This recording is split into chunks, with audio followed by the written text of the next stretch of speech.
Assalamualaikum warahmatullahi wabarakatuh semuanya. Bertemu lagi dengan saya Ana.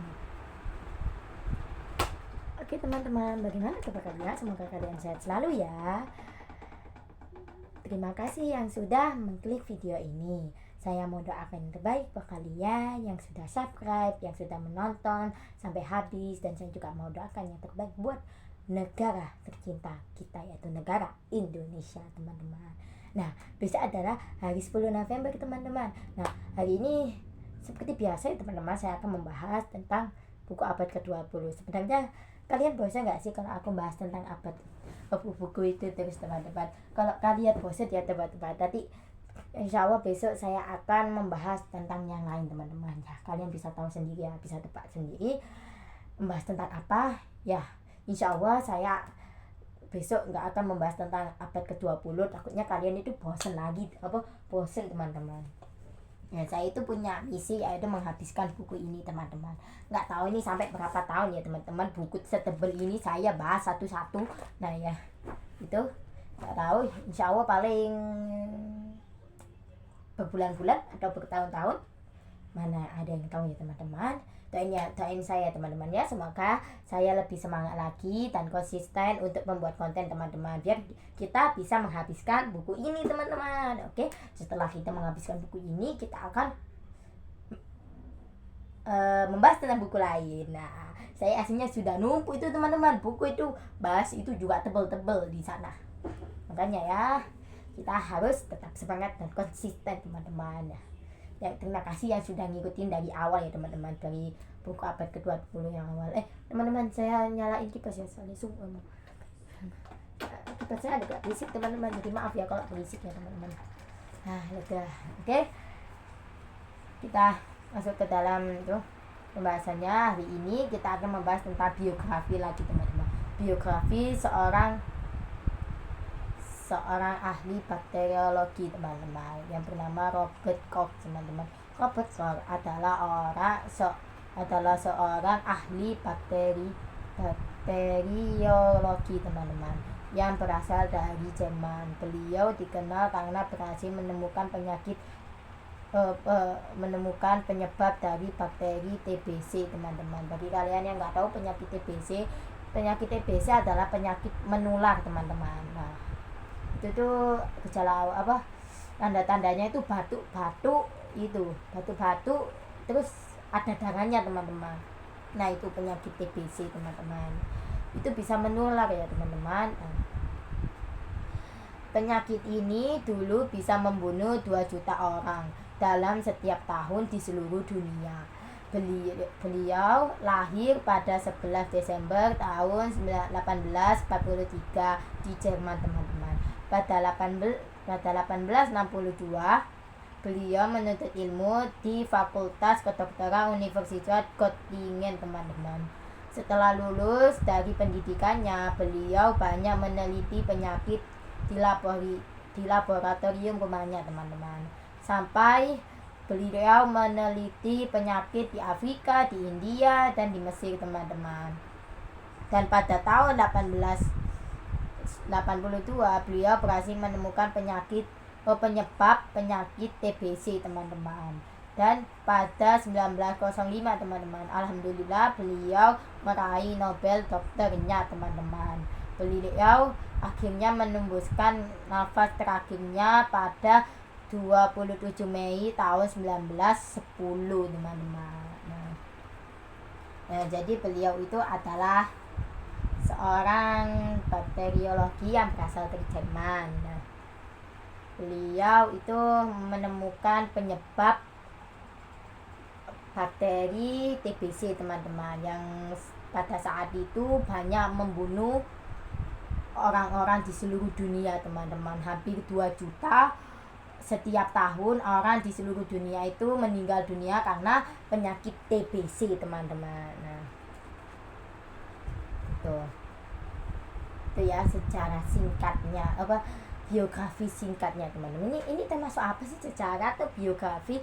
Biografi paling saya tuh kurang memahami apa makna biografi teman-teman. Pada intinya biografi kan membahas tentang seseorang teman-teman. Nah tapi itu saya berpikir ya, seseorang terus membahasnya itu secara detail. Nah saya kan membahasnya kan cuma sekilas saja, tidak sedetail dia itu kerja apa, dia itu ini apa. Emang begitu ya biografi. Biografi itu kayak apa sih teman-teman? Waduh, ini nih jangan salahkan pemerintah lagi ya teman-teman, karena saya itu ya kurang belajar aslinya ya, bukan gara-gara pemerintah ini. Bukan kalian nanti berpikir wah ini pasti gara-gara Pak Nadim ini makanya Mbak Nanas gak tahu apa itu makna biografi gitu. Bukan teman-teman, karena saya ya belum mempelajarinya. Nah tapi di sekolah sudah dipelajari ya. Udahlah jangan dipikirkan. Nah apa pendapat Mbak Ana gitu? Pendapat saya teman-teman, kita harus hidup sehat ya teman-teman, jangan sampai kita pun terkena penyakit TBC teman-teman. Nah penyebab juga penyakit TBC karena kita itu kayak sering merokok atau menggunakan narkoba, itu bisa ya terkena penyakit TBC. Kita berinteraksi langsung dengan penderita TBC teman-teman, karena kan penyakit TBC kan menular teman-teman, kan itu kan batuk-batuk gitu teman, batuk-batuk berdarah gitu teman-teman. Nah itu terus habis itu lingkungan yang buruk ya teman-teman, kurangnya gizi buruk ya teman-teman. Nah ini banyak sekali ya teman-teman, saya mau speak up ini teman-teman. Sekarang di TikTok sekarang itu kan banyak pengaruh ya teman-teman, pengaruh besar di ya anak-anak seumuran saya gitu teman-teman ya, atau di atas saya pun gitu. Nah itu kan banyak pengaruh TikTok yang ada yang positif ada yang negatif teman-teman. Nah diantaranya negatif itu sekarang itu teman-teman saya itu suka ngebakot sini, ini namanya tuh ngebakot, jadi kayak disilet-silet gini teman-teman. Aku nggak tahu maksudnya apa. Kalian tahu yang itu kan bintang itu kan. Nah itu tren yang bintang itu kan pro kontra ya teman-teman, banyak yang mengikuti tren itu dan banyak yang nggak setuju sama tren itu. Tapi apa gunanya gitu ngebakot ini? Aku kontra ya teman-teman, aku kontra ngebakot ini ya teman-teman, karena itu tuh aduh ini durasinya panjang ini, tapi nggak apa-apa kan saya. Ini ngebakot ini tuh saya nggak tahu fungsinya apa, tapi saya sudah banyak mewawancarai atau bertanya kepada teman-teman saya mengapa dia melakukan bakot ini teman-teman.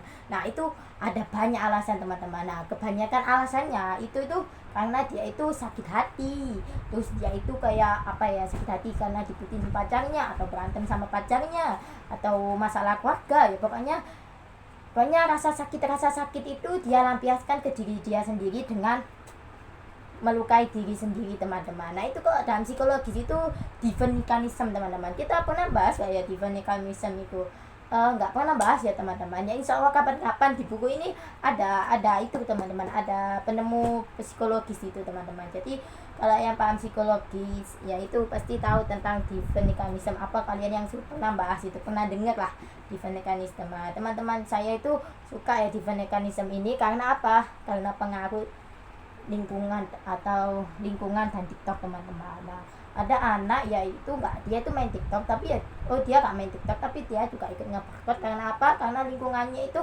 ngebakot semua teman-teman.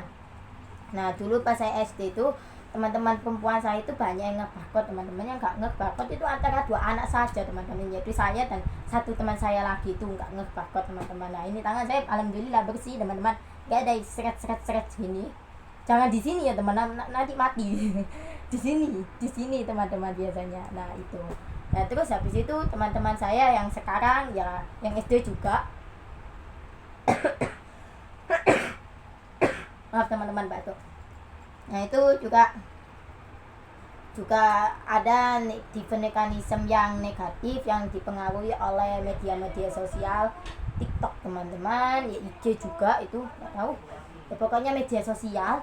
Nah mereka itu sering makan makanan pedas teman-teman. Nah sering makan makanan pedas pokoknya sampai perutnya sakit, lambungnya sakit teman-teman, sampai dia itu pusing gitu, mual gitu. Nah itu kenapa? Karena dia itu katanya sakit hati teman-teman, tuh dia nggak bisa mengekspresikan tidak bisa bercerita karena katanya itu semua orang munafik teman-teman, katanya begitu. Saya kan pernah bertanya kepada teman-teman saya yang suka ngebakot sama yang suka makan makanan pedas. Begitu kata teman-teman saya, teman-teman. Nah, itu aslinya defense mechanism, teman-teman. Nah, solusinya gimana? Solusinya itu ya saya bilang gini ke teman saya gitu ya. Kalau kamu ada masalah, cerita saja ke saya, nggak apa-apa gitu. Jangan seperti ini, kamu harus jaga kesehatanmu gitu. Dan jangan ngebakot. Itu apa fungsinya? Ini buat apa, guys? Ini sakit loh. Ya itulah. Ya, itu solusinya, teman-teman. Jadi kalian itu harus menjadi pendengar yang baik buat mereka, teman-teman. Biar mereka itu tidak salah defense mechanism, teman-teman. Mereka itu hanya butuh mendengar, atau kalian arahkan ke lebih baik, yaitu coba kamu sholat dulu deh gitu. Nah, kalau emang sudah kaku anaknya, nggak bisa dibilangin, ya udah ya guys ya, itu bukan urusan saya, urusan anak itu ya teman-teman. Nanti gimana itu nggak tahu. Nah, itu teman-teman. Nah, yang bagi yang bukan seumuran saya ya teman-teman, di lingkungan saya seperti apa ya seperti itu teman-teman. Ya itu kelahiran anak 2010, 2011, 2012, 2009, 2008. Nah itu 2007 juga ya, nggak tahu sih 2007.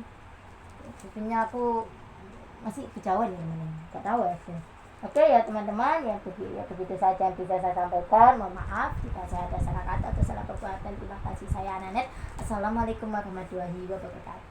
Maaf ya teman-teman, pendapat saya panjang.